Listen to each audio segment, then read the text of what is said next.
नमस्कार आदाब, मैं मोहम्मद अब्दुल्ला और आप द अम्बेडकर नगर जंक्शन देखना शुरू कर चुके हैं। बीते दिनों सरकार ने 3 सितंबर को जीएसटी काउंसिल की मीटिंग में जीएसटी का स्लैब घटा दिया, जिससे कारोबारियों में काफ़ी चिंता दिखाई पड़ने लगी। इसी पर बात करने के लिए आज हम टांडा में मौजूद हैं और हमारे साथ मोहम्मद जिशान जी मौजूद है, जो जीएसटी के बारे में काफ़ी अच्छी जानकारी भी रखते हैं और टांडा के बिजनेस को भी अच्छे से समझते हैं। हम इनसे पूछेंगे कि जीएसटी का जो ये बदलाव हुआ है, इससे यहाँ के कारोबार पे क्या असर पड़ने वाला है। बहुत बहुत स्वागत है द अम्बेडकर नगर जंक्शन में आपका सर। बहुत बहुत शुक्रिया जी हमें इनवाइट करने के लिए और अपनी बात आपके ऑडियंस तक रखने के लिए। आपके ऑडियंस को भी हम जो है वेलकम कहते हैं। Thank you so much. सबसे पहले तो आप ये बताइए कि जीएसटी जब आया तो व्यापारियों में का एक बहुत बड़ा तबका जो है इसका विरोध किया, जी, तो आपके हिसाब से जीएसटी का आना कितना सही था? जीएसटी जो 2017 में आया, दरअसल जीएसटी बेसिकली आना, इसके प्रोज एंड कॉन्स दोनों ही हैं। कुछ फ़ायदे हैं, कुछ नुकसान ना कह के कि जो इंसान, क्योंकि टांडा का कारोबार जो था वो दरअसल जीएसटी पहले भी था, जी वो वैट के नाम से था, इनडायरेक्ट टैक्स जिसे जी कहते हैं। उस टाइम क्या था कि कपड़ा जो था टांडा का वो वैट में नहीं था, इनडायरेक्ट टैक्सेशन में नहीं था। जी तो 2017 में जब जीएसटी रोल आउट हुआ पूरे देश में, तो पहली बार टांडा का जो ये बुनकर समाज का ये कारोबार है, ये इनडायरेक्ट टैक्सेशन में आया। अब इनडायरेक्ट टैक्सेशन में आने का मतलब ये हो गया कि आपको कंप्लायंट रहना है, यानी कि आपका सेल का डेटा, परचेज का डेटा जो मंथली हो रहा है, क्वार्टरली हो रहा है, हर चीज़ आपको गवर्नमेंट तक डेटा उसको ले जाना है। तो चूंकि लोग परेशान इसलिए थे क्योंकि उनको मालूम नहीं था, क्योंकि यहाँ पर कोई अकाउंटिंग बहुत प्रॉपर वे में नहीं थी, क्योंकि जीएसटी कपड़ा ही चूंकि इनडायरेक्ट टैक्सेशन से बाहर था। जी तो हमें ना बहुत डिटेल में सारा डेटा देने की ज़रूरत मंथली क्वार्टरली नहीं होती थी। तो जब आया फर्स्ट टाइम तो लोग थोड़ा परेशान हुए कि इसको करें कैसे, क्योंकि जीएसटी का जो सिस्टम है ये बिना लैपटॉप, प्रिंटर, इंटरनेट, अकाउंटेंट और जीएसटी सॉफ्टवेयर के करना बहुत मुश्किल है दरअसल। जी और यहाँ पर एक ज़्यादातर तबका जो है वो जो जैसे बिलिंग भी करता था तो वो मैनुअल करता था, कंप्यूटराइज्ड नहीं था। जी अब क्या है कि जब जीएसटी 2017 में आया तो उस सरकार को मंथली डेटा चाहिए कि आप बताइए सेल कितनी हो रही है, परचेज कितनी हो रही है। अब वो मैनुअली जो करता है उसके लिए बहुत दिक्कत हुई। तो बिजनेस में क्या उसका असर हुआ ये तो दूसरी बात है, उसके प्रोज एंड कॉन्स हैं अपने, लेकिन उससे पहले जो लोगों को दुश्वारी हुई कि उसमें ढलें कैसे दरअसल, जिसकी वजह से लोग परेशान हुए। तो मैं बात करूंगा आप स्लैब को लेकर के कि सरकार ने 3 सितंबर को जो ये मीटिंग में फैसला लिया जीएसटी स्लैब को घटने के लिए, तो ये फैसला आने से पहले काफ़ी व्यापारियों में चिंता देखी गई। बिल्कुल। वो चिंता क्यों थी ऐसी? तो पहली तो बात तो ये थी कि लोगों को कन्फ्यूजन था कि दरअसल जो यार्न पे, यहाँ पे जो कपड़ा बनता है उसमें जो कच्चा या रॉ मटेरियल है उसमें यार्न है, उसको खरीदते टाइम 12% टैक्स हम देते थे, अभी वो 5% हो गया है। तो लोग ये कंफ्यूज थे बेसिकली कि इसका मतलब हम क्या समझे दरअसल। जी इसमें एक बहुत बड़ा अहम रोल टांडा के कारोबार में आईटीसी का है दरअसल। अच्छा जी, आईटीसी ये है कि आईटीसी इनपुट टैक्स क्रेडिट होता है। जी सीधी सी आसान लैंग्वेज में मैं बताऊं कि जब हम कोई चीज़ अपना यार्न खरीद रहे हैं, रॉ मटेरियल खरीद रहे हैं, उसको परचेस करते टाइम भी हम दरअसल गवर्नमेंट को कुछ टैक्स दे रहे होते हैं। जी तो आईटीसी, अब लोगों का ये था बेसिकली यहाँ पर कि पहले तो हमें जो है 12% की आईटीसी मिल जाती थी, अब जो है रेट कम होने से अब सिर्फ 5% आईटीसी मिल रही है।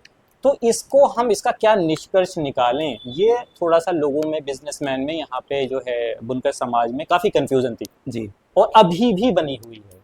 तो तो मैं एक सवाल ये भी जोड़ूंगा कि स्लैब घटने से व्यापारियों, खासकर बुनकर व्यापारियों को फायदा होगा या नुकसान? ठीक है, ये बहुत ही, ये सबसे अहम सवाल है दरअसल।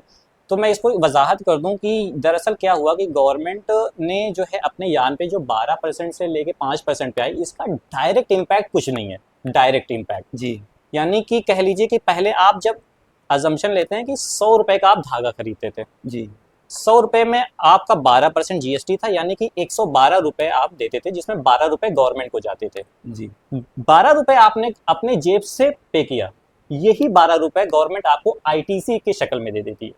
आईटीसी वो चीज़ है जो आपको टैक्स लाइबिलिटी जो होती है, यानी कि जो टैक्स का भुगतान करते टाइम ये आईटीसी का इस्तेमाल कर सकते हैं। जी तो पहले 12 रुपए आप अपने जेब से गवर्नमेंट को देते थे, गवर्नमेंट वही 12 रुपए आपको दे देती थी। अच्छा अब स्लैब कम करने से क्या हुआ कि हम दरअसल 100 रुपए का जब हम धागा खरीदते हैं तो 105 रुपए उसको पे कर रहे हैं, 5 रुपया टैक्स है।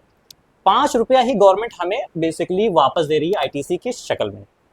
पहले 12 रुपए हमारे जेब से जाता था, 12 रुपए का आईटीसी का फायदा, अब 5 रुपया ही जा रहा है, 5 ही रुपए का फायदा है।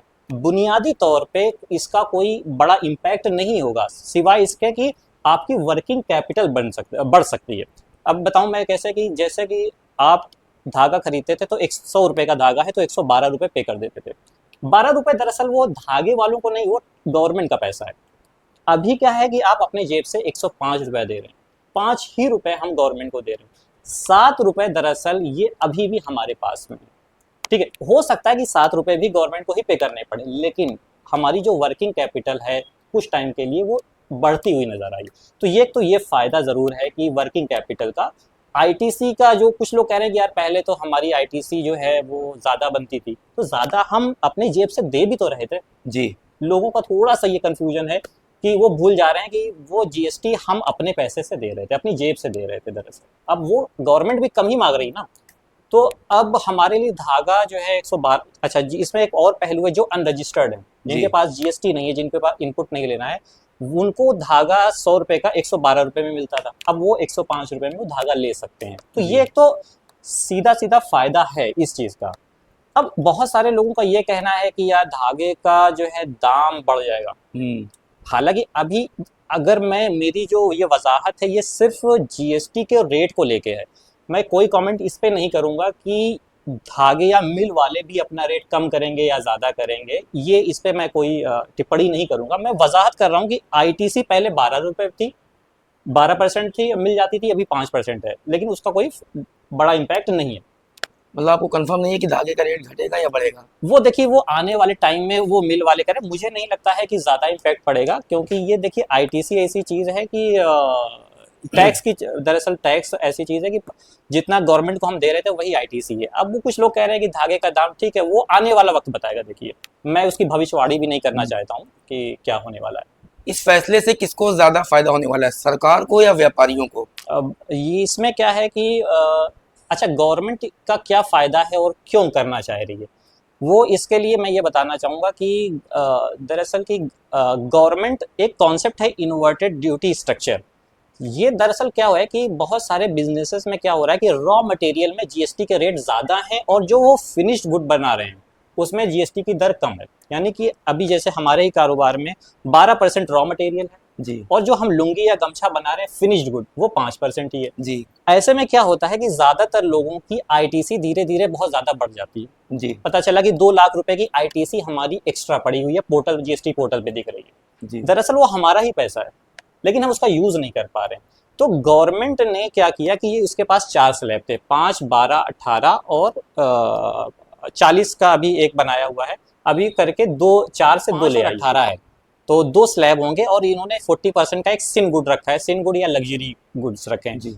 गवर्नमेंट ये चाह रही है कि डिफरेंस बहुत ज़्यादा ना रहे, जो हमारे रॉ मटेरियल में जीएसटी टैक्स है और जो हमारा फिनिश्ड प्रोडक्ट है, दोनों में गैप अगर होगा तो अल्टीमेटली मैन्युफैक्चरर को प्रॉब्लम होगी, क्योंकि वो आईटीसी फंसी रहेगी और उसका रिफंड लेने में अपने आप में कॉम्प्लेक्सिटीज़ हैं, आसान वे नहीं है वो। तो इससे अच्छा है कि भाई हमारा पैसा हमारे पास ही रहे। 12 रुपये जो हम बजा हुआ था वो इससे अच्छा है कि 5 रुपये ही अभी हमने वहाँ पे दिया हुआ है टैक्स। तो ये है दरअसल, तो गवर्नमेंट का तो एक मंशा उसकी ये है, और मैन्युफैक्चरर का यही है कि उसको स्लैब चेंज होने से सिर्फ डायरेक्ट इम्पैक्ट नहीं होगा, इनडायरेक्ट, जैसे कि मिल का रेट, बेस रेट घटता बढ़ता है, तो उसमें हम अभी भविष्यवाणी नहीं कर सकते हैं कि क्या होगा, वो वक्त ही बताएगा। स्लैब घटना जो है आपकी निगाह में सही है या गलत है? अगर दोनों ही आपके विचार हैं तो आप बुनकर उद्योग को कहाँ देख रहे हैं? तो देखिए, बुनकर उद्योग को एक जो सबसे बड़ी जो चैलेंज आज के वक्त में है, दरअसल ये स्लैब चेंज नहीं है जी। बुनकर या अभी टांडा के जो कारोबार जिस मुश्किल से गुजर रहा है, उसमें सबसे बड़ी दिक्कत ये कि टांडा के माल की डिमांड बढ़नी चाहिए हमारी मंडियों में। जी। हमें ऑर्डर्स नहीं मिल रहे हैं जी। जब, और उसकी एक बड़ी बड़ी वजह मैक्रो इकोनॉमी है कि शायद लोगों के पास पैसा खर्च करने की ताकत भी कम है। लोग बहुत ज़्यादा जो खर्चे ज़्यादा, जब उनकी आमदनी और अच्छी शायद हो, या महंगाई दर ज़्यादा है, या जो भी वजह है, इस इकोनॉमी के एक्सपर्ट ही बताएंगे इसमें, बट दरअसल टांडा अभी जो कपड़े का व्यापार है, हमारा कपड़ा बिक नहीं रहा, दरअसल डिमांड नहीं आ रही है। जी पहले जैसे कोई कोई टाइम ऐसा आता है कि भाई होलसेलर हमें कहते हैं भैया पीछे पड़ जाते हैं, भैया हमें ही देना माल, एक ये बात है।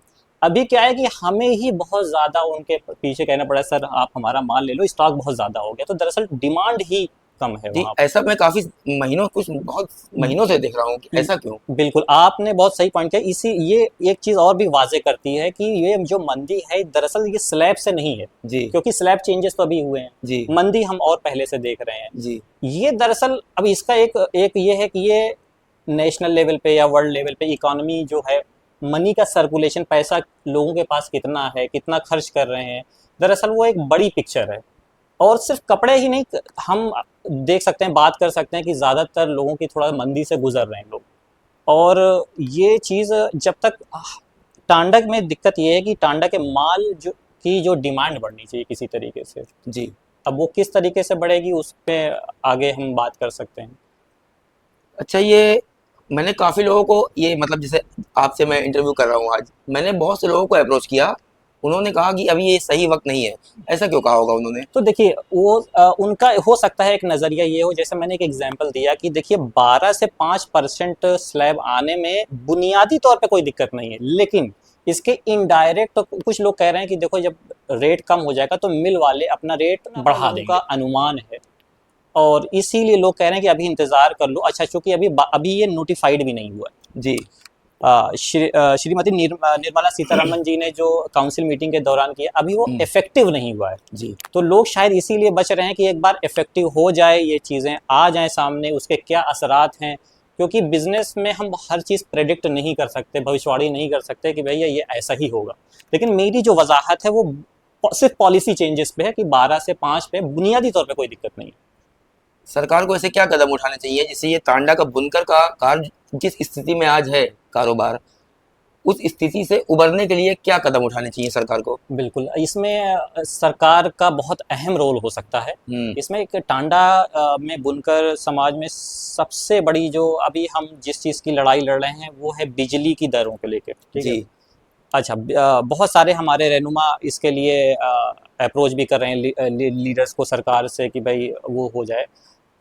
उसमें क्या है कि अच्छा अभी एक प्रॉब्लम ये है कि कोई ट्रांसपेरेंसी नहीं है। हमें ये भी नहीं पता कि 400 रुपये पर लोग, मतलब ज़ाती तौर पे मुझे नहीं पता कि वो नोटिफाइड हुआ है कि नहीं हुआ है। आप अगर 10 लोगों से पूछेंगे तो आप 10-100 लोग एक राय नहीं बताएंगे। कुछ लोग कहेंगे कि नहीं नोटिफाइड हो गया है, कुछ लोग कहेंगे। तो जो एक ट्रांसपेरेंसी होनी चाहिए, पारदर्शिता होनी चाहिए कि गवर्नमेंट ने क्या बेसिकली अप्रूव कर दिया है, तो वो टांडा में वो चीज़ की कमी है थोड़ा सा कि तो नंबर 1 इलेक्ट्रिसिटी। नंबर 2 ये हो सकता है कि अब टांडा में जो इंडस्ट्री है उसमें जैसे कि उस जिस तरीके का माल हम बनाते हैं जी उसकी कैपेसिटी कैसे, वो और नए तरीके का माल कैसे बना सकते हैं। जी जैसे कि मान लीजिए कि अभी हम कॉटन बाई कॉटन बहुत आसानी से नहीं बना पाते हैं, जैसे जी कि अभी साइजिंग प्लांट होता है या साउथ में जो प्योर कॉटन होता है। जी गवर्नमेंट हमें साइजिंग प्लांट लगाने में या यार्न पे ही सब्सिडीज दे। जैसे कि एग्जांपल दे दूं कि गवर्नमेंट की अप्रोच है कि सोलर पैनल लगने चाहिए। जी अभी सबको पता है कि 1,80,000 समथिंग हम देंगे, सोलर पैनल आएगा, 1,00,000 रुपए की आईटीसी आ जाएगी। कुछ इसी तरीके का अगर हमारे पास रॉ मटेरियल आ जाए, रॉ मटेरियल पे छूट हो जाए या प्लांट्स में आ जाए, तो एक तो सब्सिडी की बात हो गई। तीसरी चीज़ ये हो गई कि बहुत सारी गवर्नमेंट की पॉलिसीज़, एग्जिस्टिंग पॉलिसीज़ हैं, लेकिन आम जनता तक उसको पता ही नहीं चल पाता है। कुछ बड़े इंडस्ट्रीज हो सकता है कि वो अप्रोच कर पाते हैं, नहीं है कि उनको पता नहीं है दरअसल कि गवर्नमेंट ने क्या क्या योजनाएं ऑलरेडी रखी हुई हैं। तो मुझे लगता है गवर्नमेंट को time to time, monthly, quarterly, 3 महीने में, 6 महीने में कैंप लगाना चाहिए, अपनी पॉलिसीज़ को बताना चाहिए, जहाँ पर आवाम और गवर्नमेंट दोनों मिल सके। दरअसल वो गवर्नमेंट समझा सके और आवाम अपना दुख बता सके, दरअसल इसकी कमी है। तो एक तो ये हो गया प्लान। और दूसरी चीज़ ये है कि हमारे पास जो है जवाबदेही होनी चाहिए कि गवर्नमेंट की तरफ से कौन जवाबदेही है किसकी, और आवाम में कौन है। कोई पोर्टल हो जाए जिसपे वो नाम आ जाए कि भाई टांडा में कोई प्रॉब्लम है इससे रिलेटेड, जीएसटी से रिलेटेड या मैन्युफैक्चरिंग से रिलेटेड, तो ये बंदा है, ये बंदा हमें आगे अधिकारी तक पहुंचाएगा। तो एक जो है, ऐसे तो बहुत सारे नेता हैं, लेकिन जो है एक डेडिकेटेड हमें नेता चाहिए। जी बिल्कुल। मैं जीएसटी पे फिर आऊँगा। जीएसटी स्लैब पे जो ये परिवर्तन हुआ है, तो इससे प्रॉफिट पे क्या असर पड़ेगा, घटेगा या बढ़ेगा? तो प्रॉफिट पे अगर मैं ये बात कहूँ कि अभी मिल धागे का जो बेस प्राइस है हम्म। उसमें कोई छिड़खानी नहीं हो, अगर इस जी। अजम्पशन से लें, तो प्रॉफिटेबिलिटी पे कोई फर्क नहीं पड़ेगा। देखिए बात यह है कि जितनी पहले हम 12 रुपए टैक्स देते थे, 12 रुपए की आईटीसी मिलती थी, अभी हम 5 ही रुपए दे रहे हैं, 5 ही रुपए की आईटीसी मिल रही है। ठीक है, हो सकता है कि प्राइस भी किसी चीज़ का कम हो जाए तो, लेकिन जो प्रॉफिट परसेंटेज है उसमें कोई फर्क नहीं आएगा। जीएसटी रिडक्शन के बाद स्टॉक और सप्लाई चेन मैनेज करने में आसानियाँ आएंगी या मुश्किलें? नहीं, जीएसटी ये स्लैब चेंज करने से उसका कोई इम्पैक्ट नहीं है। जहाँ पर जो चीज़ें हमें, जो हम बेसिकली जीएसटी R1 फाइल करते हैं, 3B फाइल करते हैं एक मंथ में, तो उसका स्लैब से कोई ऐसा डायरेक्ट इम्पैक्ट नहीं है कि जो सप्लाई चेन है बेसिकली, तो उसमें एक आसानी यही हो सकती है कि जो हम 100 रुपये का धागा खरीदते थे, अब उसको खरीदने के लिए सिर्फ 105 रुपये की रकम आपको को चाहिए, पहले 112 रुपये की चाहिए थी। तो यही एक आसानी है, और मुझे कुछ ऐसी स्लैब चेंज होने की वजह से कोई दिक्कत ऐसी नज़र नहीं आती। एक आखिरी सवाल जीएसटी से हट के करूँगा। हम्म, इसका असर कहीं गरीब बुनकरों पे तो नहीं पड़ने वाला है कि आप मतलब बड़ा व्यापारी बिल्कुल रेट गिरा दे? बिल्कुल बिल्कुल। तो इसमें क्या होता है ना कि सर कि जो भी एक जो बिजनेस, जैसे आपने एक वर्ड यूज किया कि वैल्यू चेन, जी। है ना, फिनिश्ड गुड जो हमारा लुंगी या गमछा बन रहा है दरअसल, जी। है ना, वो एक चेन होती है। जी। अगर हमारे माल की जो फिनिश गुड है, लुंगी गमछा है, वो बहुत अच्छे डिमांड से बिके, जी। देखिए तो सभी का फायदा होगा। अभी अभी आज के दौर में क्या हो रहा है कि मान लीजिए हमारा माल ही नहीं बिक पा रहा है, तो क्या करेगा, चेन में हर इंसान अपना अपना प्रॉफिट कम करने की कोशिश जी। करेगा, कट करेगा। उसमें क्या होता है कि जिसके पास कैपिटल ज्यादा है जी। वो थोड़ा सा, उसको हो सकता है 6 महीने बाद असर आए, जी। जिसके पास कैपिटल कम है उसको लगता है 1 महीने बाद ही असर आने लगे। जी। बहुत सारे बेचारे ऐसे लोग हैं जो हफ्ते भर का काम करते हैं, हफ्ते भर के बाद वो जो है उनको सब्जी खरीदने जाना होता है। ठीक है, बेचारे ऐसे लोगों पे जब ओवरऑल टांडा का माल ही डिमांड कम हो रही, बिकना कम हो जाता है, तो उन पे असर पहले आ जाता है दरअसल। लेकिन ऐसा नहीं है कि किसी एक पे ही आएगा, जी। आएगा तो पूरे वैल्यू चेन पे आएगा। देखिए अच्छा, डिमांड घटती है तो 1 रुपया घटता है, जब बढ़ती है तो 25 पैसा 8 आना ऐसे बढ़ाते हैं, ऐसा क्यों? नहीं, ऐसा जरूरी नहीं है। हाँ। देखिए मार्केट जो रेट है दरअसल, ये कोई कंट्रोल नहीं करता है, जी। ना बानी वाला करता है, ना जिसकी फैक्ट्री है करता है, ना व्यापारी करता है। ठीक है, मार्केट में ओवरऑल कपड़ा कितना वो पहना जा रहा है और कितना यहाँ से सप्लाई किया जा रहा है। ठीक है, जी। एक डिमांड है, एक सप्लाई है। ठीक है, वो कर्व जो होता है दरअसल कहीं ना कहीं वो सेट करता है। जी। मैं चाहूँ कि नहीं, वो जो 4 बिजनेसमैन है वो कंट्रोल कर रहे हैं, ऐसा हो नहीं सकता है। जी। अगर मैं किसी की बुनाई बहुत ज्यादा कम कर दूंगा तो वो मेरे यहाँ बुनेगा ही नहीं, दरअसल वो किसी और के यहाँ बुनेगा, और फिर मेरा प्रोडक्शन कम हो जाएगा। मेरा प्रोडक्शन कम होगा तो मेरा टर्नओवर कम होगा, मेरा टर्नओवर कम होगा तो मेरा प्रॉफिटेबिलिटी कम होगी। तो मैं चाह के भी ना तो ज्यादा कर सकता हूँ ना कम कर सकता हूँ। दरअसल हमारी मंडियों में हमारा माल अच्छे तरीके से इज्जत के साथ बिक जाए तो सभी का फिर उसमें फायदा होता है, और फिर जो वहां पे अगर माल नहीं बिक रहा है तो सब पे दिक्कत आती है। तो मंडियों में रेट क्यों फ्लक्चुएट होते हैं? मंडियों में रेट फ्लैक्चुएट होते हैं क्योंकि डिमांड जब कम होती है दरअसल किसी माल की, ठीक है, माल की डिमांड कम हो गई तो अब जाहिर सी बात है कि जो लोग पूंजी लगा के माल बना दिए हैं, अब उनको अपने खर्चे तो चलाने हैं, तो किसी न किसी शक्ल में उनको बेचना पड़ेगा, क्योंकि आप जब अपने घर के खर्चे कैश से ही तो चलाएंगे। अब जिसने सारा स्टॉक कर रखा हुआ है, ठीक है, सारी पूंजी माल की शक्ल में हो गई है, अब उसको घर में शादी है दरअसल, तो उसको तो बेचना ही पड़ेगा ना माल। अब वो 30 रुपए की लागत है तो हो सकता है 30 रुपए में ही बेच के चला जाए, मजबूरी है, क्योंकि भाई 30 रुपया मुझे दो, क्योंकि मुझे तो भाई आगे कैश से अपने खर्चे करने हैं। तो दरअसल ये हो जाता है। ये काम छोटा बुनकर करता होगा जो अपना खुद चला के खुद अपनी मजदूरी वगैरह नहीं जोड़ता होगा वो। देखिए टांडा में एक दिक्कत ये है कि हाँ। पहले से रही है कि बहुत सारे खर्चे लोग नहीं जोड़ते, और दरअसल एक ये भी चीज़ है कि हर आदमी की ना चूंकि होल्डिंग पावर, कुछ लोग स्टॉक करके जो है, देखिए कपड़ा क्या है कि आप हर रोज बेचने की अगर कोशिश करेंगे, भैया हम जितना लूम से हुआ बुरा बन के हफ्ते में जाए, जी। तो फिर आप कैसे अच्छे रेट पे आप बेच पाएंगे, है ना। आपकी अगर सिर्फ यही है कि बस मेरा लूम चलता रहे, बस माल निकलता रहे, जी। आपकी तो वैल्यू मार्केट में कम होनी ही है। कहीं ना कहीं हम लोगों को एक राय होकर अपने माल की कीमत की हिफाजत हमें ही करनी पड़ेगी, उसके वैल्यू की। ठीक है, हर तबका, अब कोई भी इंसान बहुत कम मुनाफे पे जाके बेच दे रहा है, ठीक है, उसका तो माल निकल गया, लेकिन वो पूरा मार्केट रेट खराब हो जाता है। ऐसा भी केसेस है। तो क्या कर सकते हैं? तो दरअसल मार्केट कोई कंट्रोल नहीं करता। अगर हमें लगता है कि ये एक तबका है वो करता है, ऐसा नहीं है। एक सवाल और आखिरी में करूंगा मैं आपसे कि क्या आपको लगता है कि सरकार को मतलब टांडा के कपड़ों के लिए खासकर एक हब बनाना चाहिए? बिल्कुल, बहुत अच्छा सवाल है और ये बहुत ज़रूरी है। शायद हम जिस तबके के लिए काम करते हैं, जैसे कि जो हमारा कपड़ा है 30 रुपए से लेके 50-60 रुपए तक, बहुत ही गरीब बेचारा तबका है जो पहनता है, किसान पहनता है, आदिवासी पहनता है। इसमें हमें गवर्नमेंट का सपोर्ट चाहिए और मैं आपके चैनल के माध्यम से आपके चैनल के माध्यम से चीफ मिनिस्टर साहब से मैं गुजारिश करूंगा कि इस पे ख़ास ध्यान दें कि क्या ऐसा किया जा सकता है जिससे हम और राज्यों के मुकाबले और कॉम्पिटिटिव हो जाएं और हमारा जो है माल की लागत सस्ती हो और उसकी जो डिमांड है कहीं ना कहीं या तो गवर्नमेंट ही हमें किसी तरीके का ऑर्डर दे दे जिसकी वजह से हमारी या तो जो है लागत कम हो जाए या हम ज़्यादा जगह पे इसको सप्लाई कर सकें।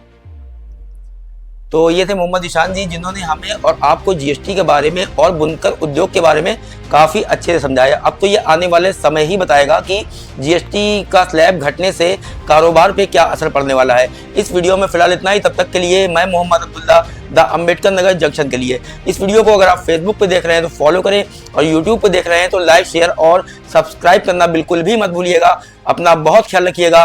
धन्यवाद।